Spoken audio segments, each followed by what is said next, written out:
Baik, bismillahirrahmanirrahim. Assalamualaikum warahmatullahi wabarakatuh.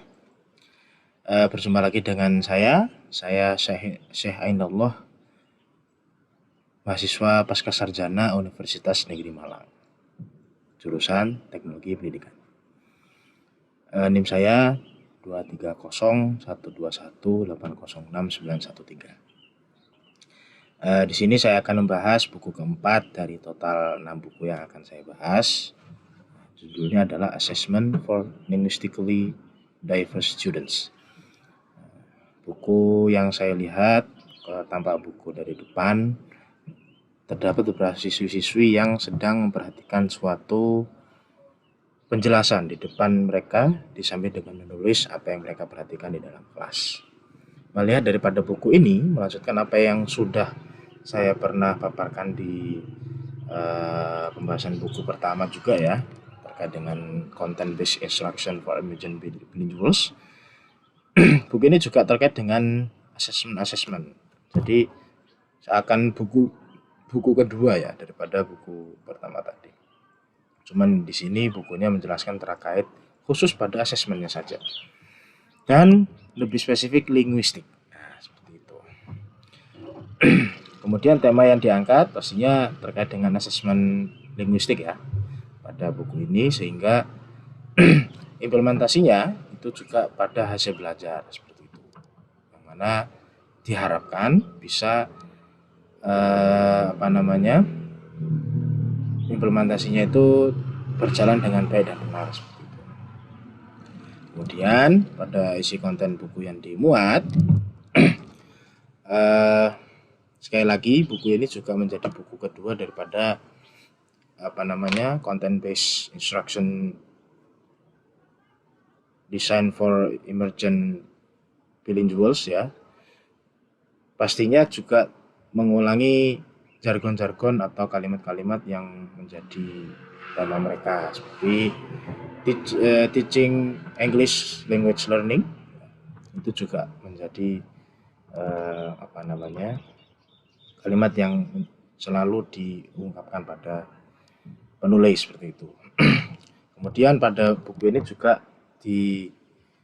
dikemukakan di maksudnya di halaman pertama-tama menjelaskan beberapa kata pengantar, kemudian dijelaskan di situ juga silabus-silabusnya yang pastinya khusus pada asesmen. Kemudian di dalam buku ini juga memuat konten belajar sebanyak 8 sesi belajar. Kemudian di dalamnya terdapat pada 5 subbab dan terdapat tugas subbab sebanyak 6 tugas, seperti itu. Kemudian di dalam buku ini juga dibahas bagaimana pembelajaran bahasa Inggris yang dimuat kepada beberapa capaian-capaian belajar sehingga asesmen yang diberikan kepada pembelajar bahasa Inggris itu tepat pada tujuan belajarannya seperti itu. Kemudian di samping pada asesmen untuk belajar juga diberikan panduan-panduan kepada guru-guru pengajar bahasa Inggris terkait pada bagaimana cara mendesain belajar agar efektif, kemudian bagaimana mengatur sebuah konten untuk diupload di media sosial, kemudian bagaimana cara mendesain sebuah materi asesmen atau konten asesmen agar bisa diikuti banyak siswa seperti itu. Kemudian juga bagaimana di sini juga dijelaskan bagaimana mengupload di platform yang bernama ILS yang sudah pernah saya paparkan di review buku pertama juga. Kemudian bagaimana mengembangkan kontennya, kemudian bagaimana asesmen itu sesuai daripada konten yang sudah dikembangkan.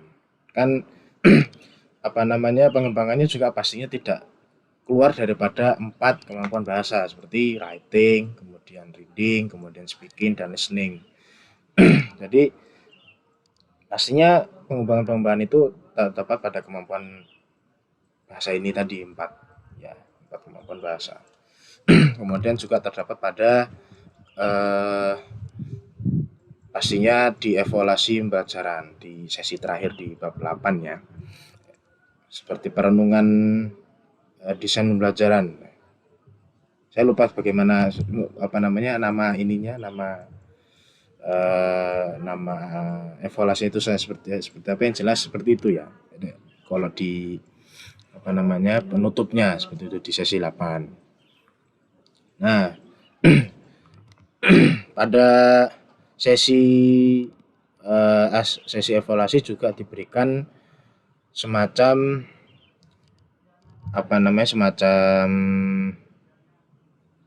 masukan kepada beberapa asesor atau pengajar bahasa Inggris, sehingga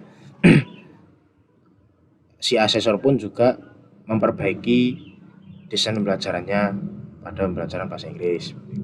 Kurang lebih seperti itu ya pada review buku keempat ini, dan terima kasih. Assalamualaikum warahmatullahi wabarakatuh.